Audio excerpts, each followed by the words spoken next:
him. ఇశ్రాయేలు బాలుడై ఉండగా నేను అతని ఎడల ప్రేమ కలిగి నా కుమారుని ఐగుప్తు దేశంలో నుండి పిలిచితిని. Lord says, I called my son out of Egypt. దేవుడు ఈ విధంగా చెప్పుచున్నాడు, నేను నా కుమారుని ఐగుప్తు దేశం నుండి పిలిచితిని. Prophetically, this verse was fulfilled in the life of Jesus when he came into this world. యేసు ప్రభు ఈ భూమికి వచ్చినప్పుడు ఈ యొక్క ప్రవచన వాక్యము నెరవేరి ఉన్నది. When we turn to Matthew chapter 2, మత్తయి 2వ అధ్యాయానికి బైబిల్ చెప్పినప్పుడు there we see that verse 13 onwards, please, 13 to 15. 13 నుంచి 15 వచనం చదివినప్పుడు, వారు వెళ్ళిన తరువాత ఇదిగో ప్రభువు దూత స్వప్నమందు యోసేపునకు ప్రత్యక్షమై, హేరోదు ఆ శిశువును సంహరింపవలెనని ఆయనను వెదకబోచున్నాడు కనుక నీవు లేచి ఆ శిశువును ఆయన తల్లిని వెంటబెట్టుకొని ఐగుప్తునకు పారిపోయి నేను నీతో తెలియజెప్పు వరకు అక్కడనే ఉండుమని అతనితో చెప్పెను. అప్పుడు అతడు లేచి రాత్రివేళ శిశువును తల్లిని తోడుకొని ఐగుప్తునకు వెళ్ళి ఐగుప్తులో నుండి నా కుమారుని పిలిచి తిని అని ప్రవక్త ద్వారా ప్రభు సెలవిచ్చిన మాట నెరవేర్చబడినట్లు హేరోదు మరణం వరకు అక్కడ ఉండెను. So here we see when Jesus was born in this world, ఇక్కడ మనం చూస్తున్నాము యేసు ప్రభువు ఈ లోకంలో జన్మించినప్పుడు wise people came to see Jesus. ముగ్గురు జ్ఞానులు యేసుని చూచుటకు వచ్చి ఉన్నారు. Herod understood that a king is to be born in Bethlehem, and these wise people are going to meet him. హేరోదుకు అర్థమై ఉన్నది, రాజు భూమి మీద జన్మించి ఉన్నాడు, ఈ జ్ఞానులు వారిని చూడ వెళ్తున్నారని. And he told to them that they need to give information about that child. ఆ యొక్క బాలుని గురించిన సమాచారము అతనికి తెలియచెప్పవాలని హేరోదు జనుల జ్ఞానులకు ఆజ్ఞాపించున్నాడు. See, and verse 8, and sent them to Bethlehem and said, go and search diligently for the child, and when ye have found him, bring me a word again that I may come and worship him also. ఆ జ్ఞానులకు హేరోదు ఈ విధంగా చెప్పి ఉన్నాడు, మీరు వెళ్ళి ఆ శిష్యుడు ఎక్కడ ఉన్న సమాచారం తెలుసుకొని నాకు తెలియజెప్పినప్పుడు నేను వచ్చి ఆరాధించదని చెప్పి ఉన్నాడు. But the main intention of this Herod was to kill that child, because he's a king. He doesn't want another king to rise up in the Bethlehem or in the Israel country. హేరోదు ఎందుకు ఈ విధంగా చెప్పినాడంటే అతను ఒక రాజు కనుక ఇంకొక రాజు ఇక లోకంలో ఉండకూడదనే ఉద్దేశంతో యేసుప్రభువును చంపుటకు ఈ విధంగా జ్ఞానులకు చెప్పి ఉన్నాడు. In one country there will be only one king. ఒక రాజ్యంలో ఒక దేశంలో ఒక రాజు మాత్రమే ఉండవలెను. So he was a king. అతను ఒక రాజు. And he doesn't want another to rise up in his country.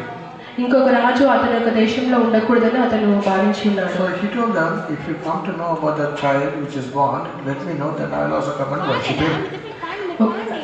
బాలుడు ఎక్కడ ఉన్నాడో సమాచారము తెలియజెప్పినప్పుడు నేను కూడా అక్కడికి వచ్చి ఆ బాలుని ఆరాధిస్తానని జ్ఞానులకు చెప్పి ఉన్నాడు. But we see God was warning those wise people not to return to Herod, and he departed into their own country another way.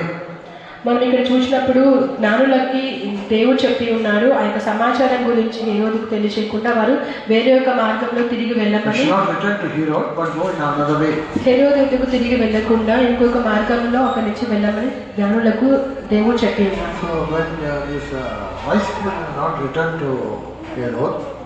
జ్ఞానులు హేరోదుకు తిరిగి రానప్పుడు he got angry and he wanted those people under two, they should be killed. హేరోదు రాజుకు కోపం వచ్చి వారిని చంపాలని ఉద్దేశించుకున్నాడు. 16వ వచనము, ఆ జ్ఞానులు తను అపహసించినని హేరోదు గ్రహించి బహు ఆగ్రహం తెచ్చుకొని తాను జ్ఞానుల వలన వివరంగా తెలుసుకున్న కాలమును బట్టి బెత్లెహేములోను దాని సకల ప్రాంతములలోనూ 2 సంవత్సరములు మొదలుకొని తక్కువ వయసు గల మగపిల్లలను అందరినీ వధించెను. Under 2 years, everybody was killed. 2 సంవత్సరముల కంటే తక్కువ వయసు గల వారిని చంపి ఉన్నారు. So God knew that this will take place. Therefore, what did the Lord do? Say to Joseph and Mary, take your child and go to Egypt. ఈ విధంగా జరుగుతుందని దేవుడికి ముందే తెలుసు కాబట్టి యోసేపుకు ఐగుప్తులకు వెళ్ళమని దేవుడు సెలవిచ్చున్నాడు. God told to Joseph, take your son Jesus and go escape to Egypt. యోసేపుకు దేవుడు చెప్పి ఉన్నాడు, యేసుప్రభుని తీసుకొని వెళ్ళి ఐగుప్తులకు వెళ్ళమని దేవుడు తెలియజేసి ఉన్నాడు. So they went by night to Egypt. అందు నిమిత్తం వారు ఆ రాత్రి అందే ఐగుప్తులకు వెళ్ళి ఉన్నారు. Jesus was born in Bethlehem, Yesu Prabhu బెత్లెహేంలో జన్మించున్నారు. but he had to go to Egypt as per the prophecy. ఇక ప్రవచనం నెరవేరినట్లుగా అతను ఐగుప్తు దేశంలో పంపబడాడు. Because out of Egypt, God says, I called my son. ఎందుకనగా ఐగుప్తు దేశం నుండి నేను నా కుమారుని పిలిచితిని అని ప్రవచన వాక్యం ఉన్నది. వెనకాల వాళ్ళందరికీ వినపడుతుందండి? వెనకాల వినపడుతుందా లేదా? Okay. So this prophecy need to be fulfilled that I called my son out of Egypt. ఐగుప్తు దేశం నుండి నా కుమారుని పిలిచితిని అనే ఒక ప్రవచనం నెరవేరినట్లుగా ఈ యొక్క కార్యం జరిగి ఉన్నది. First thing we see that when Jesus was born, that Herod was there to kill that child. మొదటిగా మనం చూసినప్పుడు యేసు ప్రభు జన్మించినప్పుడు హేరోదు అతను చంపవాలని చూసి ఉన్నారు. In the same way, if we compare it spiritually about our life, ఆత్మీయంగా మన యొక్క దీని మన జీవితంలో పోల్చినప్పుడు what do we understand? మనం ఈ విధంగా అర్థం చేసుకోగలము. That Satan also want to kill us. సాతాను కూడా మనల్ని చంపవాలని కోరుచున్నాడు. The main purpose of me coming to the church is that we all should want to become like Jesus. మనము ఈ సంఘములకు రావడానికి ముఖ్య కారణం మనం యేసు వలె మారుతాం. People come to the church for various purposes. జనులు అనేక కార్యాల నిమిత్తము The church, the believers come for various purposes. సంఘములకు విశ్వాసులందరూ వారి యొక్క కార్యాల నిమిత్తము వచ్చారు. బాగా అర్థం చేసుకోండి. కొన్ని తెలుగులో చెప్తారు. సంఘానికి వచ్చేవాళ్ళు అన్ని విధమైన రకాలు ఉంటారు. అందరూ ఒకే ఉద్దేశంతో రారు. ఒక గుంపు వారు ఎందుకు వస్తారో సోషల్ గ్యాదరింగ్. సోషల్ గ్యాదరింగ్ అంటే ఏంటి తెలుసా? ఇప్పుడు ఐటీ కంపెనీస్లో అంటారు ఏం చేస్తారంటే 5 రోజులు పనిచేయచ్చు. 5 రోజులు టఫ్గా పనిచేయాలి. 2 రోజులు అవుటింగ్స్ అవ్వచ్చు. ఏ పాపం నుంచి ఏదైనా చెయ్యి అది మాకు అనవసరం. 2 రోజులు సాటర్డే సండే అన్ని ఐటీ కంపెనీస్ అని చెప్పారు. కాలు కలిగి నిజమా కాదని నువ్వు ఏదైనా చేస్తావు. మరి 5 రోజులు మంచిగా పనిచేయాలి. అదే 2 రోజులు కరెక్ట్ అని చెప్పేది. ఏ పాపం చేస్తే నాకు ప్రాబ్లం లేదు. ఆఫీస్లో కొలితో తిరుగు చెయ్యి దాచుని ఏదో ప్రాబ్లం లేదు. బట్ 5 రోజులు బాగా పనిచేయాలి. ఇదే ట్రెండ్ ఎంఎన్సీ కంపెనీస్ అన్నారు జరిగేది. అప్పుడు వీళ్ళు ఏం చేస్తారు? 2 రోజుల్లో పార్టీస్కి వెళ్తారు, నైట్ క్లబ్కి వెళ్తారు, పార్టీస్కి వెళ్తారు, గోవాకి వెళ్తారు, ఇక్కడికి వెళ్తారు, అక్కడికి వెళ్తారు, తిరుగుతారు 2 రోజులు. లోకంలో కూడా కిటీ పార్టీ ఉంటుంది. ఆడవాళ్ళు ఉంటే ఉంటారు. అదే కిటీ పార్టీ అంటే తెలుసా ఏంటి మీకు? డబ్బులు గ్యాదర్ చేస్తారు కదా, మంత్లీ దానికి ఏం పేరు? లోన్ తీసుకుంటారు కదా, ఒక్కొక్కరు కట్టాలి, ఒక్కొక్కరు అలా చిట్టి దగ్గర పేరు ఉంది. సరే ఏమన్నా చేస్తారు? చిట్టి అని చెప్పి పేరు వెళ్ళి ఎంజాయ్ చేస్తారు. వాళ్ళకి పట్టుకోవట్లేదు కదా, మంచిగా గ్యాదరింగ్ బాగా ఎంజాయ్ చేస్తారు. అలాగే క్రిస్టియన్స్ చాలామంది ఏం చెప్తారు? ఇలాగ చర్చ్కి వచ్చేటందుకు గ్యాదరింగ్ సమకూడతారు. ఎందుకు? ఎంజాయ్ చేసేటందుకు. అందరికి అర్థము తింటము తాగటము ఓకే, సంతోషిస్తాం. మేకలు కొట్టి ఎద్దులు కొట్టి ఇవి చేయటం సంతోషిస్తాం. దీనికోసమే వస్తాం. చూడండి, ఏ సంఘంలో తిండి ఎక్కువ పెడితే గ్యాదరింగ్ ఎక్కువ ఉంటుంది. గ్యాదరింగ్ అంటే సమకూడతాం. ఏసు తీసుకున్న కాలంలో చూడండి ఎంతమంది తిన్నారు? 5,000 మంది తిన్నారు. ఎందుకు? యేసు భోజనం పెడతారు. ఆయన లోతైన సత్యాలు చెప్పినప్పుడు ఏమైంది? ఒక్కొక్కరు వెనకాల ఎక్కువ. అర్థమైందా? భోజనం చూసి ఏసు కాలంలోనే, ఇది ఇప్పుడు కాలం కాదు, ఏసు కాలంలో ఏంటి? భోజనం పెట్టినప్పుడు ఏమైంది? ఎక్కడికి వెళ్తే కూడా గుంపులుగా వెళ్ళేవాడు. ఆవిడ ఫస్ట్ గ్రూప్ ఎందుకు వస్తున్నారో భోజనం. ఇక్కడ కూడా చూడండి, ఆ కింద మీరు అలవాట్లు ఏమి చెయ్యదు. ఉంటే డబ్బులు ఇచ్చి ఆ ముస్లిం అక్కడ కింద అడుగుతునే వాళ్ళు ముస్లిం వాళ్ళ రక్షణ పొందండి, తీసుకొచ్చి కూర్చోపెట్టండి. నేను ఎవరిని వద్దని చెప్పాను. వాళ్ళందరికీ మీరు చెడ్డ అలవాట్లు చేయొద్దు. ఆయన భోజనం అంటారు కదా, వాళ్ళందరూ తీసుకొచ్చి ప్రేమతో దేవుడికి చెప్పించి వాక్యం చెప్పండి, ఉపదేశం చెప్పండి, కూర్చోబెట్టండి. ఎంత మురికోవడం వాళ్ళకి వచ్చి బట్టలు కొనిచ్చి స్నానం చేసి రండి కూర్చొని చెప్పి నేను అలాంటి పని చేయండి. బట్టలు ఇవ్వండి. మీరు డబ్బులు ఇస్తే చక్కెరలో తాగుతారు.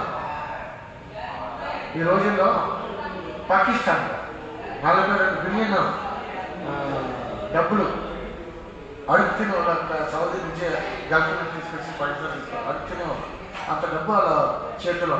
ఇదొక బిజినెస్. వీళ్ళందరికీ స్వార్థ చెప్పండి.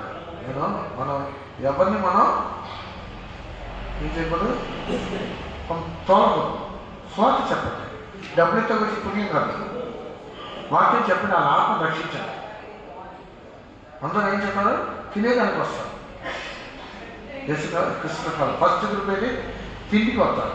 తిండి ఎక్కడికి కూడా గుంపు వస్తుంది. లోతైన సత్యం చెప్పినప్పుడు ఏమవుతుంది? తగ్గిపోతుంది. అప్పుడు ఒక గుంపు వారు తిండికి వస్తారు. ఇంకో గుంపు వారు దేనికి వస్తారు? స్వస్థకి. ఏ స్థితిస్తారు స్వస్థపరుస్తారని చెప్పి వస్తారు. వాళ్ళ నొప్పులకి, ఆ నొప్పులకి పోవాలి, ఈ నొప్పులు. ఇంకో గుంపు దేనికి వస్తారు? ఇల్లు డెడికేషన్, భూస్వామానికి. ఈ మెమోరియల్ సర్వీస్ నేను ఇప్పుడు చెప్పానని చెప్పొద్దు, చెప్తాను. మిమ్మల్ని చెప్పట్లేదు. కొన్ని క్రిస్టియన్స్ లోకల్స్ దేనికోసం వస్తారు? పుట్టితే ఒక ప్రేయర్ మీటింగ్, పెద్ద పిల్లలు అవుతే ప్రేయర్ మీటింగ్, బాప్టిజం, ఇంకోటి ఇల్లు ప్రతిష్ట, మ్యారేజ్కి, ఇంకోటి చనిపోతే భూస్వామి, మెమోరియల్ సర్వీస్, ఇలాంటి దానికి వస్తారు. ఈ కార్యాల కోసం వస్తారు. అది నేను మెంబర్షిప్ పెట్టాను. ఇంకో గుంపు దేనికి వస్తారు? దేనికి వస్తారు? టైంపాస్. ఇంట్లో ఉంటే బోర్ పడుతుంది, సరే కూసేపు. వాళ్ళు ఎన్ని గంటలకు వస్తారు? 9 గంటలకు రాదు. ఎన్ని గంటలకు వస్తారు? వాళ్ళు సెపరేట్ గంటలకు వెళ్తుంది. 1 గంటలకు వస్తారు, 6 గంటలకు వస్తారు. మన పాస్ అంటారు. ఇక్కడ వేట కూడా 5 కాదా పరిగెత్తుతారు. కిచెన్ దగ్గర అక్కడ అసహ్యంగా ఉంటారు. 5 లేదా వచ్చేది చివరిలో 6 గంటల ముందు వస్తారు. ఇలాంటి తిండి కోసం వచ్చేది, వాకింగ్ కోసం రాదు, పరిగెత్తుతారు. అయితే ఆమె ఎందుకు ఆమె కూడా కదా లైన్ అందించేవారు కదా, తిండి వస్తుంది. అందుకని లోకంలో ఇలాంటి సంఘానికి వచ్చేది ఇలాంటి గ్రూపులు ఉంటారు. అంటే కొంతమంది మాత్రమే దేనికి వస్తారో? నిత్య జీవనికి, లోతైన సత్యాల కోసం. మనం ఏ గుంపులో ఉందని చూడండి. మిమ్మల్ని ఎవరిని నేను చెప్పట్లేదు. మీరు ఏ గుంపుల్లో ఉంటారో మీరు చూడండి. చూడండి వాక్యము యోహాను సమాచారము 8వ అధ్యాయము చూడండి. ఒక్కొక్క 6వ అధ్యాయం చూడండి. 60 చదవండి. జాన్ 6:60 చదవండి. 6:50. ఆయన శిష్యులలో అనేకులు ఈ మాట విని, ఇది కఠినమైన మాట, ఇది ఎవడు వినగలడని చెప్పుకొనిరి. 66. అప్పటి నుండి ఆయన శిష్యులలో అనేకులు వెనక తీసి మరి ఎన్నడూ ఆయనను వెంబడింపలేదు.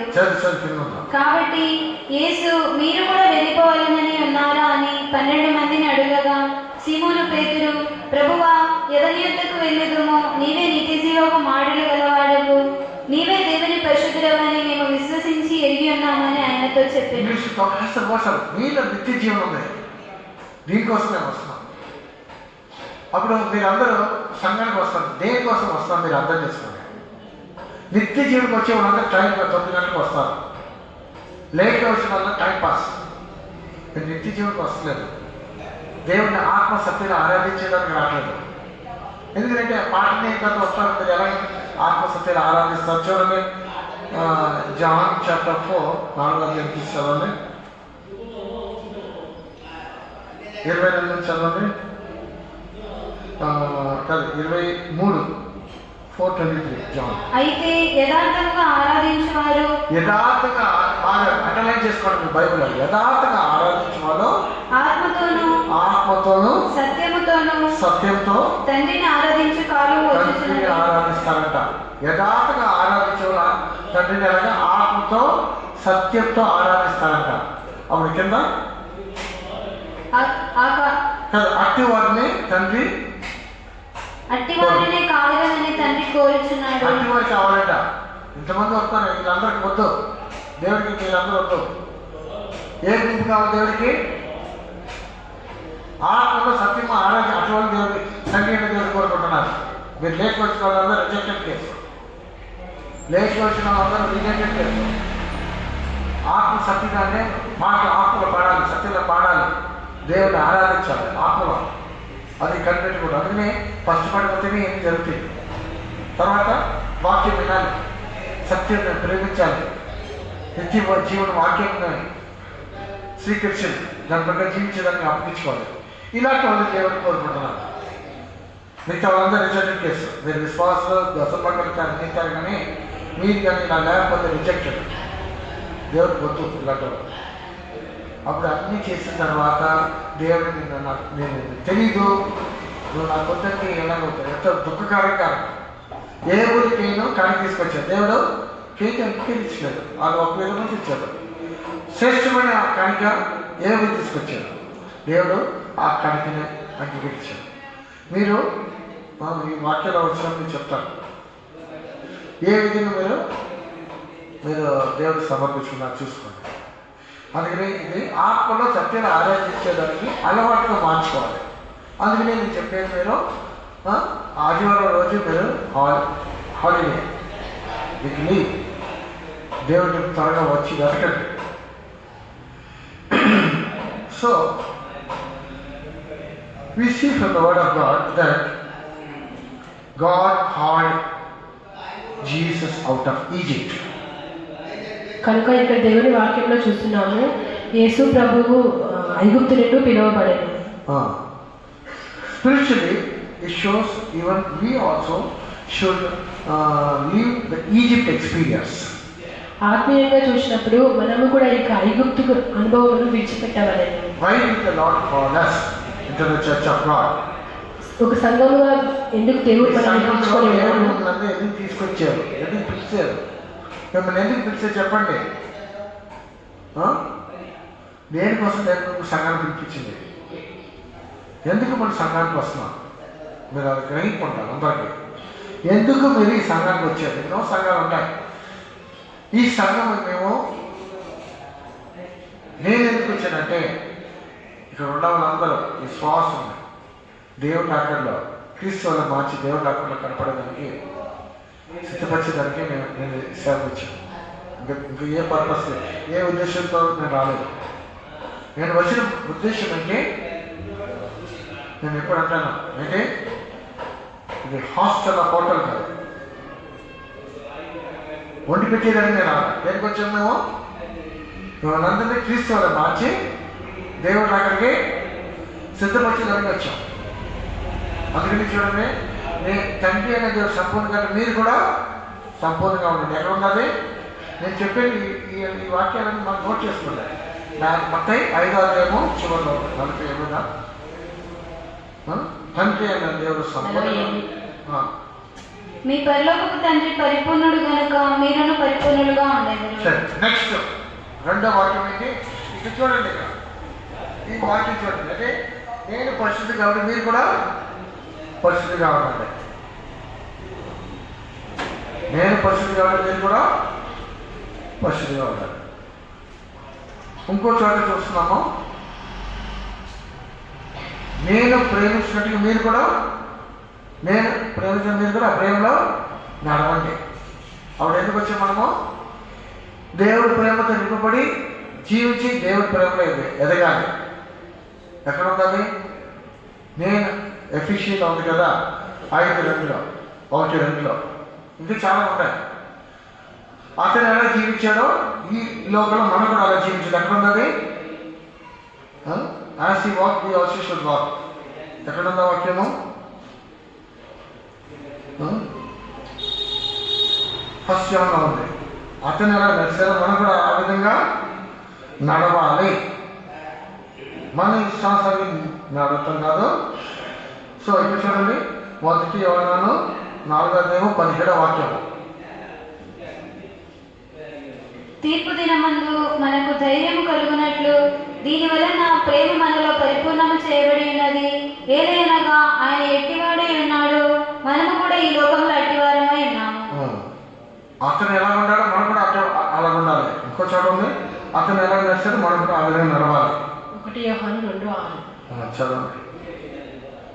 ఆయన వాక్యం ఎవడు గైకొనునో వానిలో దేవుని ప్రేమ నిజముగా పరిపూర్ణమాయను. ఆయన యందు నిలిచిన వాడని చెప్పుకొనువాడు ఆయన ఎలాగో నడుచుకునేనో అలాగే తాను నడుచుకున్న బద్ధుడై ఉన్నాడు. సరే, అప్పుడు నేను ఏమంటున్నానంటే మీ అందరికీ నేను వచ్చిన ఉద్దేశం ఏంటంటే మనందరినీ యేసుక్రీస్తు వల్ల మార్చాలని ఉపదేశం ద్వారా వాక్యం ద్వారా చెప్పి మీరందరూ యేసుక్రీస్తు మారి దేవుడు అట్లా శుద్ధపరచాలని మేము అలాంటి ఒక సేవలు చేస్తున్నాం. మీరు ఇక్కడ వస్తాం కారణం ఏంటి, ఎందుకు వస్తున్నారో మన తిండికి వస్తున్నారు. అట్లా ఒక ఆచార్యం ట్రెడిషన్ కోసం కాదు, మన క్రిస్టియన్స్ సంఘానికి అట్లా మనము లేకపోతే ఇల్లు ప్రతిష్టకి పెళ్ళిళ్ళకి ఇలాంటి కార్యాల కోసం అట్లా, లేకపోతే సమాజం కూడుతో వచ్చిన అట్లా. ఒక అదే నేను చెప్పాను కదా, నేను అక్కడ సూరత్లో సేవ చేస్తాను ఉన్నప్పుడు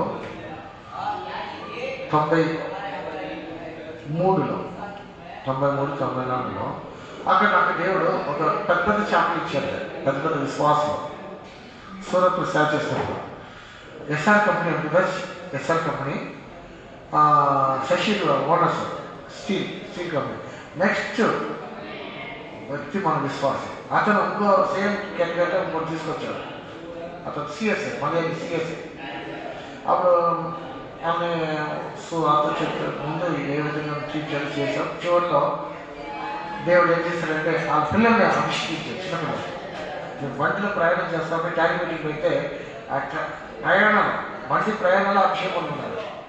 అప్పుడు నా సొంత పిల్లలు పశుధాలు కొనుక్కున్నా చెప్పి సిఎస్ఏ వాళ్ళు ఏం చేశారు, విశ్వసించి తర్వాత ఏం చేశారంటే అలా అప్పగించుకుని బ్యాప్టిజం తీసుకున్నారు.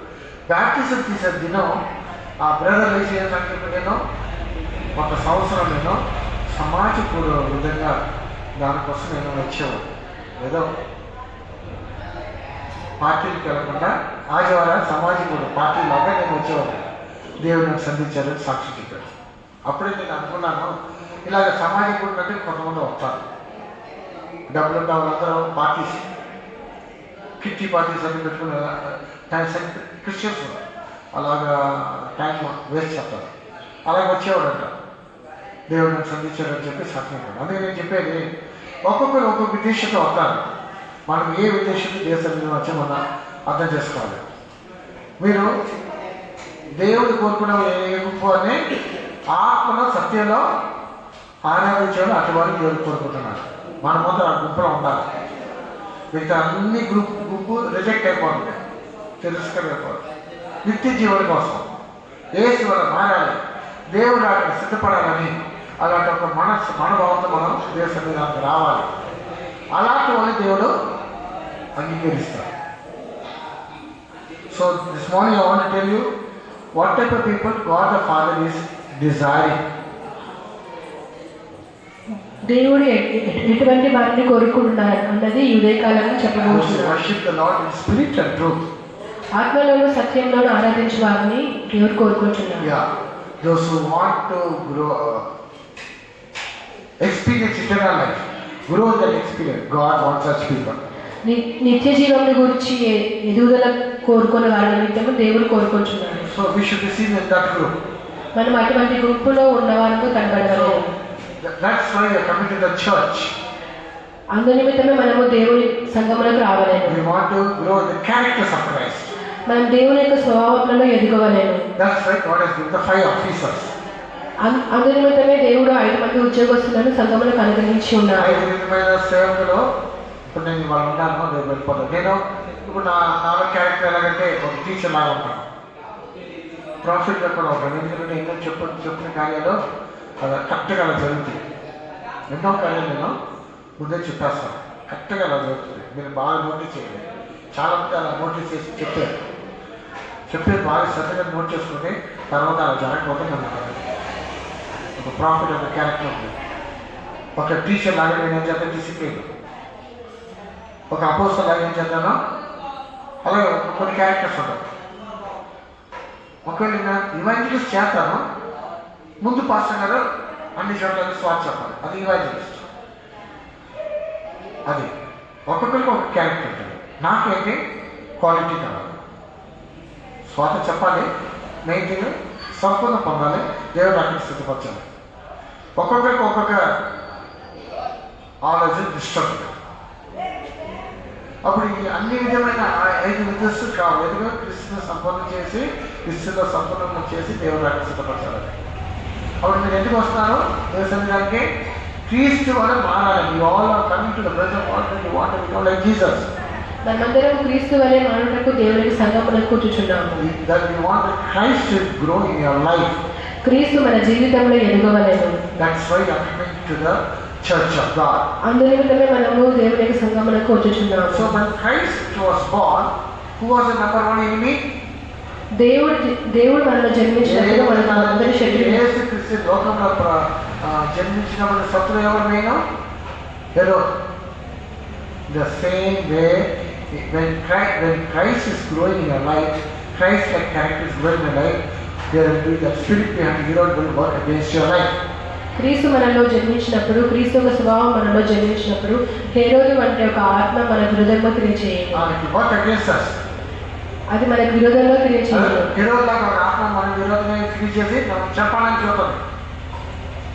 మనం చెప్పాలని హేరోదు క్రీస్తు స్వభావం ఎదగకుండా క్రీస్తు స్వభావాన్ని నాశనం చేసేదానికి సాధారణంలో ఎన్నో విధంగా క్రియ చేస్తుంది. But we must learn to overcome that. దీన్ని మనం జయించడం నేర్చుకున్నవాళ్ళేమో.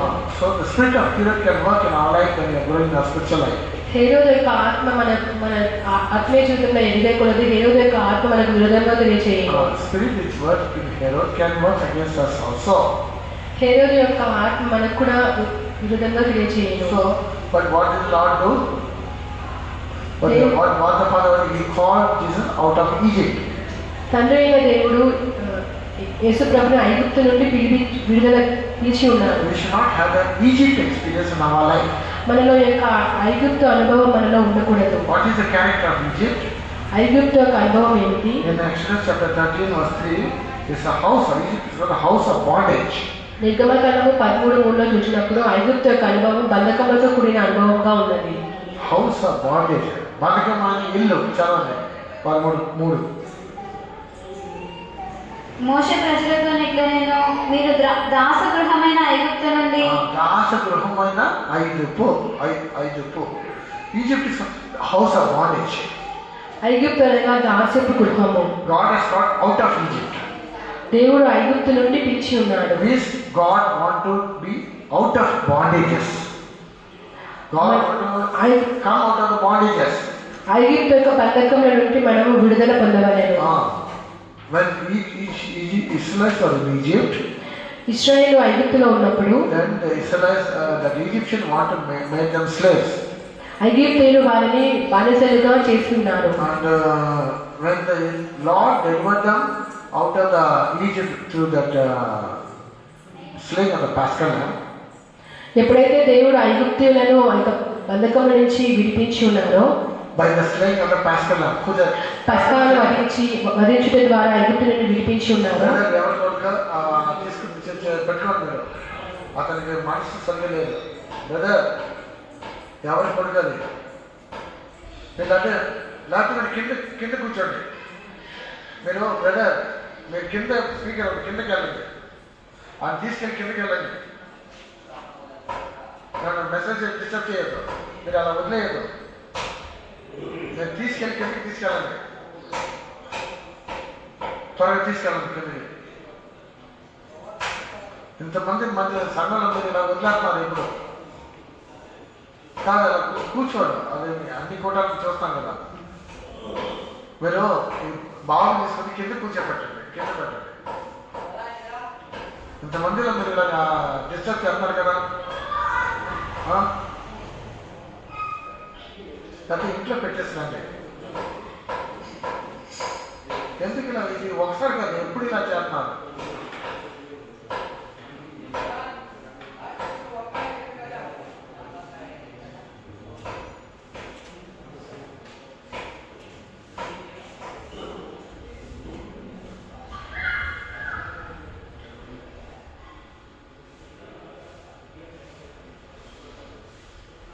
సరే వినండి. So Egypt means house of bondage. ఐగుప్తు అనగా దాసి బంధకములతో కూడుకున్నది. So Egypt God want to call us out of Egypt.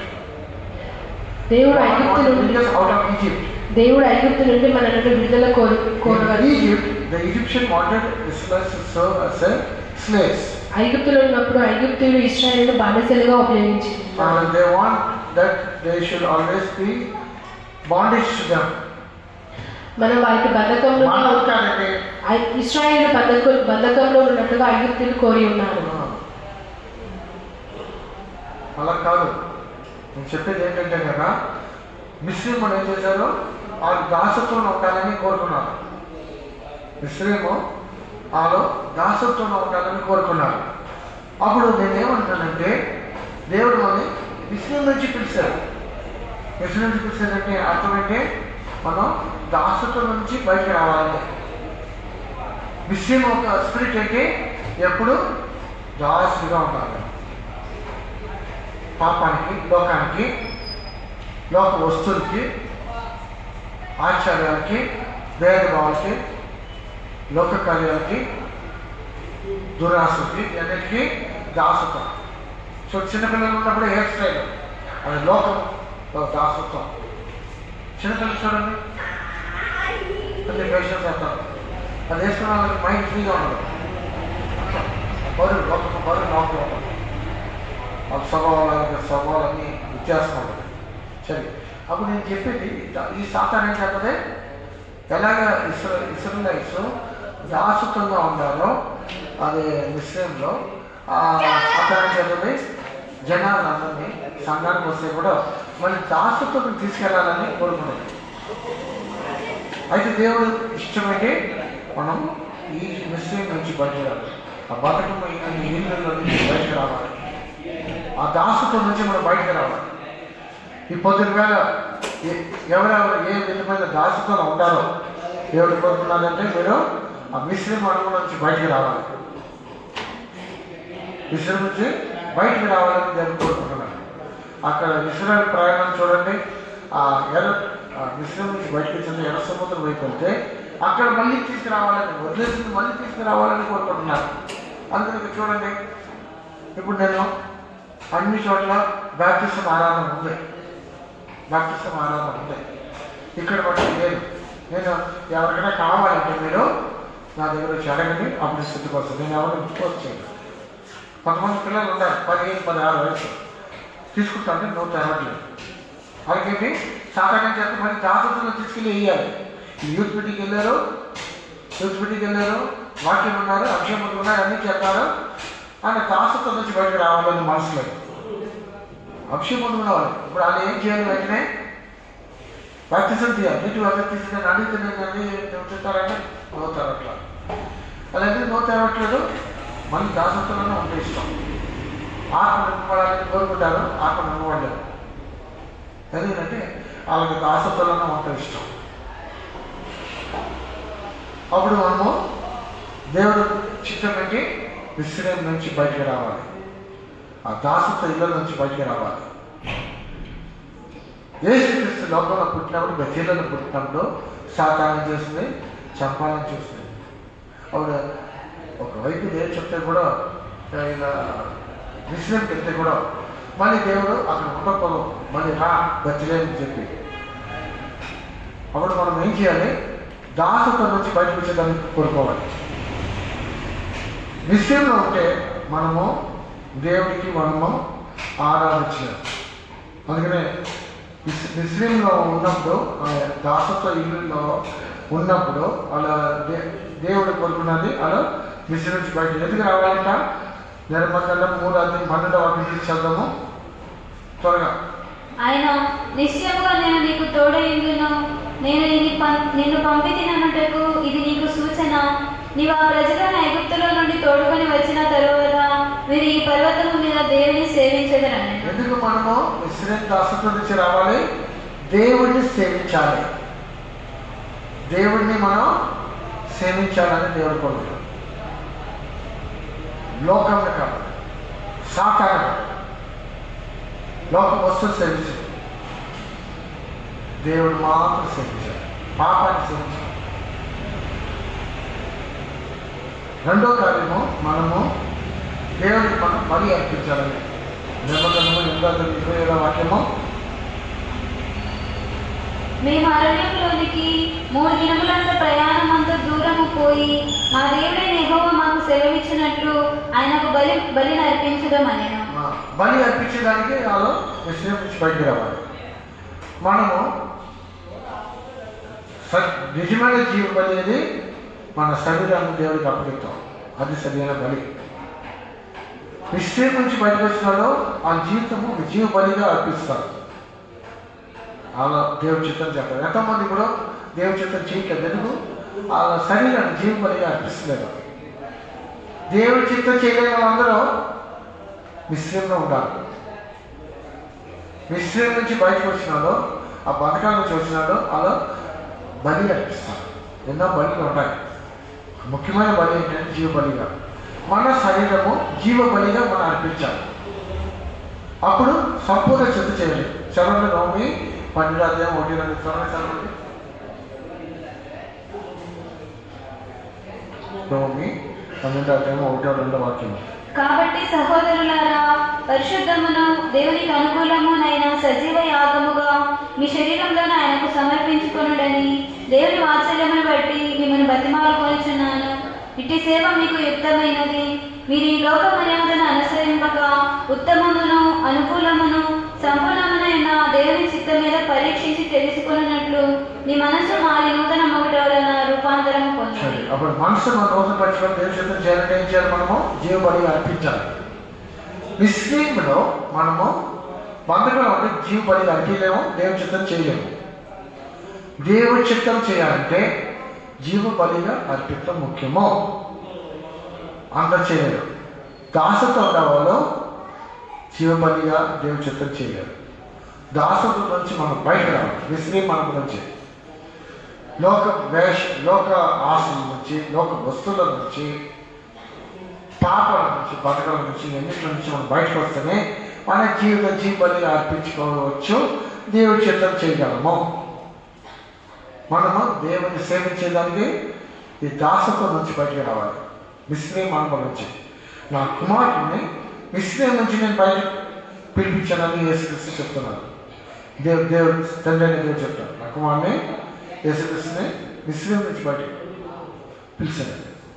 అదే దేవుడు మనల్ని మిశ్రమ నుంచి బయటకు రావాలని పిలుస్తున్నాను, లాగుతున్నాను. మిశ్రమ అనుభవం నుంచి బయటకు రావాలని.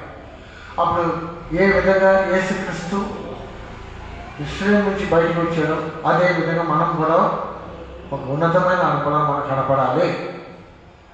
ఆ అనుభవం మనకు రావాలి. అదే దేవుడి చిత్తం. పొద్దున వేళలో మన జీవితాన్ని పరిశుద్ధి చేసుకున్నాము. ఎలాగంటే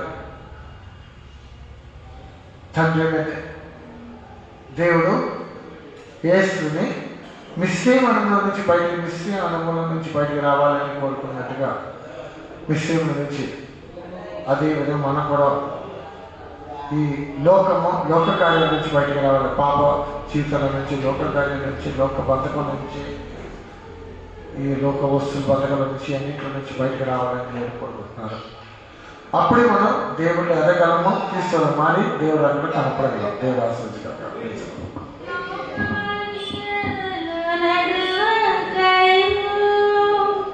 నీరు చిత్తమును నే తెలిసి కరా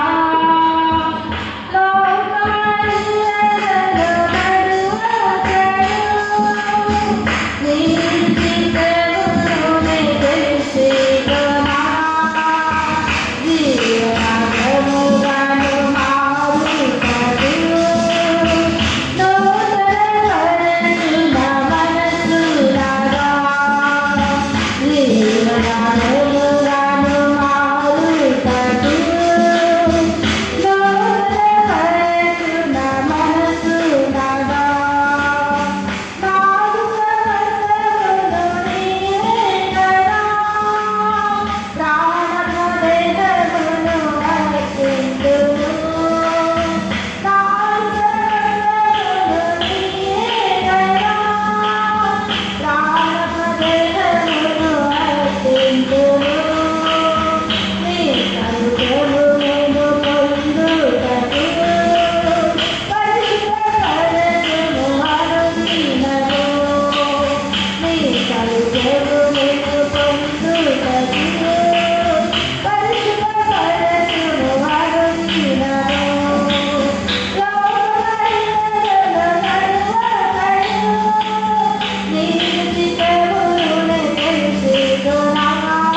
స్తోత్రించుదము.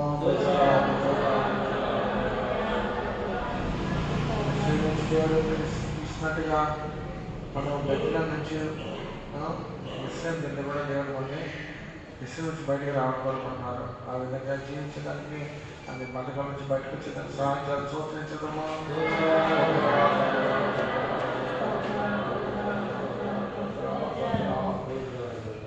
అందరినీ దేవుడు ఆశ్రయించాలి. దేవుడు ఎదిగడానికి దేవుడు రాక సిద్ధపడటానికి ఒకరు సహాయం చేయాలి. స్తోత్రించుదము. తండ్రి కుమారి పశ్చాత్తలకు స్తోత్రించడము. ప్రార్థించారు. సర్వశక్తిదేవా, నీ పరిశుద్ధ నామానికి మహిమ కలిగినట్లు నాయనా నేను నీ యొక్క సంపూర్ణ చిత్తాన్ని ఎరిగి జీవించేవారిగాను ఈ లోకమర్యాద ప్రకారంలో నడవకుండా నాయనా నీ యొక్క చిత్తమేంటో తెలుసుకుని నీ చిత్త ప్రకారంగా జీవించేవారిగా మమ్మల్ని మార్చుంది ప్రభా. ఇంత మటుకు నీ పరిశుద్ధుల ద్వారా ఎన్న వాక్యానికి విధేయమై జీవించి ఈ లోకమర్యాద ప్రకారంగా నడవకుండా పరిశుద్ధాత్మ బలం పొందుకుని పరిశుద్ధుల ఎదుగులో నిలిచింది. పరిశుద్ధాత్మతో కూడా నాయన పాటించి పరిశుద్ధాత్మ బలం పొందేము. నేను పొగడి మీ చిత్తం చేసేవాడిగా మమ్మల్ని మార్చండి. ఇక్కడ చేరిన మీ పిల్లలందరూ కూడా చిన్న వాక్యానికి విధేయులయ్యండి. మీ సంపూర్ణ చిత్తమేంటో ఎరిగి జీవించి మీ మహిమారాటలో మేమందరం కనపడేదానికి సహాయం దయచేయమని పరిశుద్ధుడైన యేసు నామంలో వేడుకుంటున్నాం తండ్రి. For the grace of the Lord Jesus Christ, the love of God, the sweet fellowship of the Holy Ghost, rest and abide until Jesus appears in His glory. Hallelujah. Hallelujah.